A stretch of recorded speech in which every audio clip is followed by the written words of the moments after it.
Sejam muito bem-vindos ao Plano Anual de Leitura Bíblica. Aqui, Pastor Everton Ferreira, e eu vou te ajudar a ler a Bíblia inteira ainda este ano. Estamos usando esta Bíblia, que é a Bíblia 365 Dia e Noite da SBB. Ela tem um plano e esse plano se consiste em nós lermos trechos da Bíblia e esses trechos vão se completar numa leitura inteira da Palavra de Deus. Vem com a gente. Se você não é inscrito no canal, dá essa força. A gente precisa chegar a 1000 inscritos. É só você apertar o botãozinho de se inscrever, aproveita, dá o like e compartilha também para os seus contatos e grupos. Você está nos assistindo da onde? Você está nos acompanhando da onde? Escreva aqui nos comentários que eu quero ler. Vamos à leitura de hoje. Dia 157, nós vamos ler 1 Samuel 25, Salmo 96, Mateus capítulo 27, a partir do verso 32. 1 Samuel 25, a morte de Samuel. Samuel morreu, e todos os filhos de Israel se juntaram e o prantearam e o sepultaram na sua casa em Ramá. Davi se levantou e foi ao deserto de Parã. Davi e Nabal. Havia um homem em Maom que tinha as suas propriedades no Carmelo. Era um homem muito rico, tinha 3.000 ovelhas e 1.000 cabras, e ele estava tosqueando as suas ovelhas no Carmelo. O nome deste homem era Nabal, e a mulher dele se chamava Abigail. Ela era inteligente e bonita, porém Nabal era grosseiro e mau em tudo o que fazia. Era descendente de Calebe.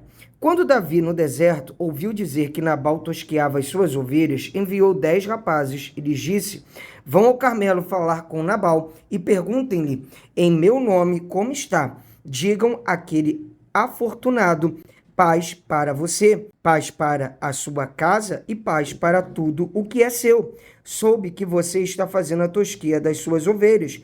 Os seus pastores estiveram conosco e nós não os maltratamos e nada lhes faltou durante todo o tempo em que estiveram no Carmelo. Pergunte aos seus moços e eles lhes dirão. Portanto, que os meus rapazes encontrem favor em sua presença, porque chegamos em boa hora. Por favor, dê a estes seus servos e a Davi, seu filho, qualquer coisa que você tiver à mão. Os rapazes de Davi foram e falaram a Nabal todas essas palavras em nome de Davi, depois ficaram esperando. E Nabal deu a seguinte resposta aos servos de Davi: quem é Davi? E quem é o filho de Jessé? Muitos são, hoje em dia, os servos que fogem do seu senhor. Vocês acham que eu vou pegar o meu pão, a minha água e a carne dos animais que abati para os meus tosqueadores e dar a homens que eu não sei de onde vêm? Então os rapazes de Davi se puseram a caminho e voltaram. Ao chegarem, disseram a Davi tudo o que Nabal havia falado. Então Davi disse aos seus homens que cada um cinja a sua espada. E cada um cingiu a sua espada, e também Davi cingiu a sua. Cerca de 400 homens seguiram Davi, enquanto 200 ficaram com a bagagem. Nesse meio tempo, um dos moços de Nabal foi falar com Abigail, a mulher de Nabal, dizendo: Davi enviou do deserto mensageiros para saudar o nosso Senhor, mas ele os pôs a correr. No entanto, aqueles homens nos têm sido muito bons e nunca fomos maltratados por eles. E de nenhuma coisa sentimos falta em todos os dias de nosso trato com eles.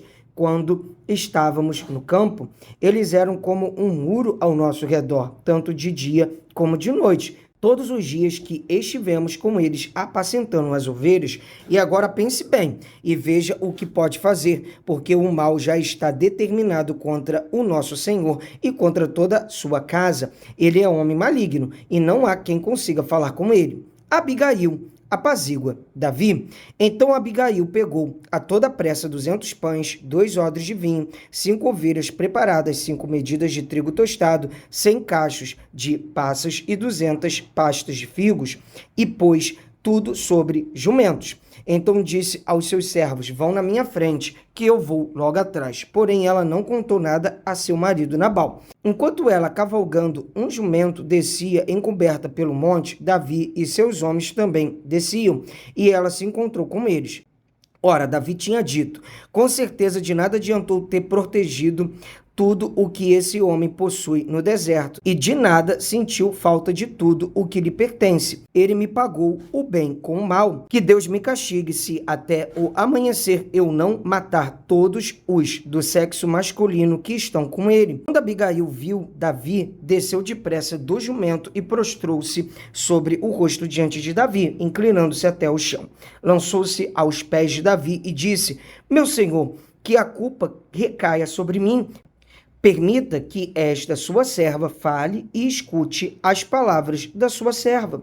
Que o meu senhor não se importe com aquele homem maligno, a saber, com Nabal, porque ele é o que significa o seu nome. Nabal é o seu nome e a tolice o acompanha. Eu, porém, esta sua serva, não vi os rapazes que o meu senhor mandou.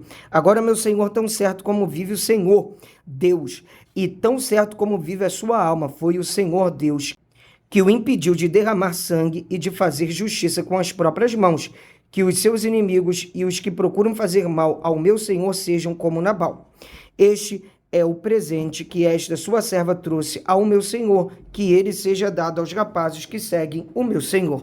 Perdoe a transgressão desta tua serva, pois o Senhor Deus certamente firmará a casa de meu senhor, porque ele está travando as batalhas do Senhor Deus, e que não se ache mal em meu senhor durante toda a sua vida. E se algum homem se levantar para o perseguir e tirar-lhe a vida de meu senhor será atada no feixe dos que vivem com o Senhor, seu Deus. Porém, a vida de seus inimigos, este a lançará fora como se atira da cavidade de uma funda.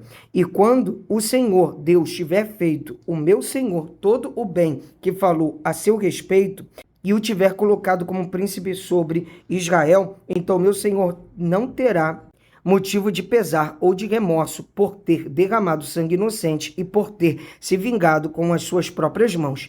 E quando o Senhor Deus tiver feito o bem a meu senhor, então lembre-se desta sua serva. Então Davi disse a Abigail: bendito o Senhor, Deus de Israel, que hoje mandou você ao meu encontro. Bendita seja a sua prudência e bendita seja você mesma, que hoje me impediu de derramar sangue e de me vingar com as minhas próprias mãos, porque tão certo como vive o Senhor, Deus de Israel, que me impediu de fazer mal a você. Se você não tivesse se apressado e não tivesse vindo ao meu encontro, não teria ficado a Nabal até o amanhecer, nem um sequer do sexo masculino. Então Davi recebeu da mão de Abigail o que esta lhe havia trazido e lhe disse: volte em paz para sua casa. Como você pode ver, dei ouvidos ao que você me falou e atendi o seu pedido. À morte de Nabal, Abigail voltou para junto de Nabal, eis que ele fazia em casa um banquete, como banquete de rei. O seu coração estava alegre e ele bastante embriagado, por isso ela não lhe contou absolutamente nada até o amanhecer. Pela manhã, quando Nabal já estava livre do vinho, sua mulher lhe contou tudo. Então o coração dele amorteceu dentro do peito e ele ficou como uma pedra. Passados uns 10 dias, o Senhor feriu a Nabal e ele morreu. Davi casa com Abigail.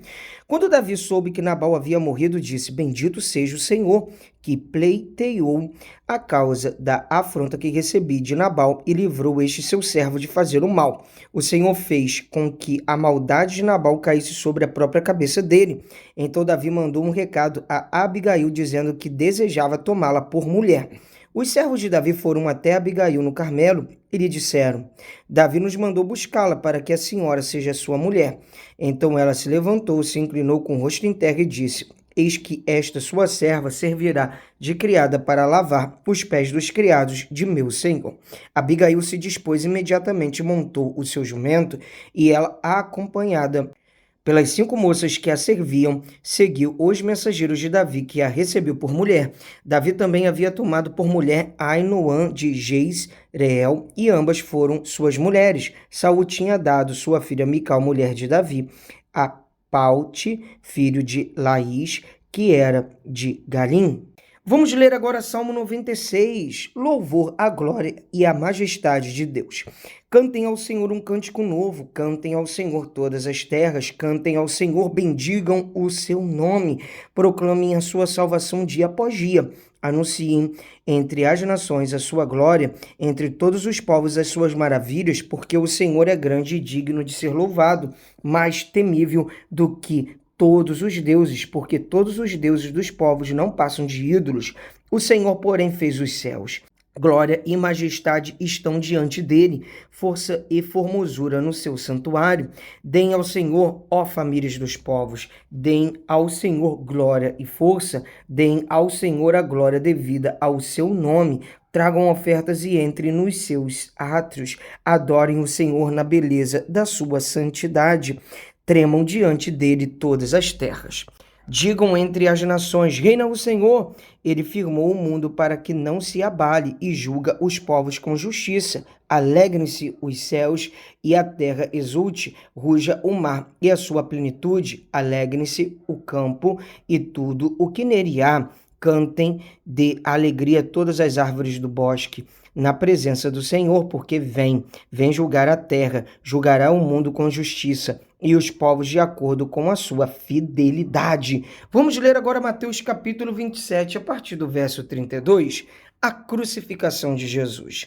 Ao saírem, encontraram um sirineu chamado Simão, a quem obrigaram a carregar a cruz de Jesus. E chegando a um lugar chamado Gólgota, que significa lugar da caveira, deram vinho com fel para Jesus beber. Mas ele, provando-o, não quis beber. Depois de o crucificarem, repartiram entre si as roupas dele, tirando-o à sorte.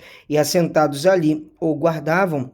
Por cima da cabeça de Jesus puseram por escrito a acusação contra ele: este é Jesus, o Rei dos Judeus. E 2 ladrões foram crucificados com ele, um à sua direita e outro à sua esquerda. Os que iam passando blasfemavam contra ele, balançando a cabeça, dizendo: ei, você que destrói o santuário e em 3 dias o reedifica, salve a si mesmo, se você é o Filho de Deus, e desça da cruz. De igual modo, os principais sacerdotes com os escribas e anciões zombavam, dizendo: salvou os outros, a si mesmo não pode salvar. É rei de Israel, que ele desça da cruz, e então creremos nele. Confiou em Deus, pois que Deus venha livrá-lo agora. Se de fato lhe quer bem, porque ele disse: sou filho de Deus. Também os ladrões que haviam sido crucificados com ele o insultavam. A morte de Jesus. A partir do meio-dia houve trevas sobre toda a terra até as 3 horas da tarde. Por volta de 3 horas da tarde, Jesus clamou em alta voz, dizendo: Eli, Eli, lema sabachthani. Isso quer dizer: Deus meu, por que me desamparaste? Alguns dos que estavam ali ouvindo isto diziam: ele chama por Elias. E logo um deles correu a buscar uma esponja e, tendo-a embebido em vinagre e colocando a ponta de um caniço, deu-lhe de beber. Os outros, porém, diziam: espere, vejamos se Elias vem salvá-lo. E Jesus, clamando outra vez em alta voz, entregou o Espírito. Eis que o véu do santuário se rasgou em 2 partes, de alto a baixo. A terra tremeu e as rochas se partiram, os túmulos se abriram e muitos corpos de santos já falecidos ressuscitaram.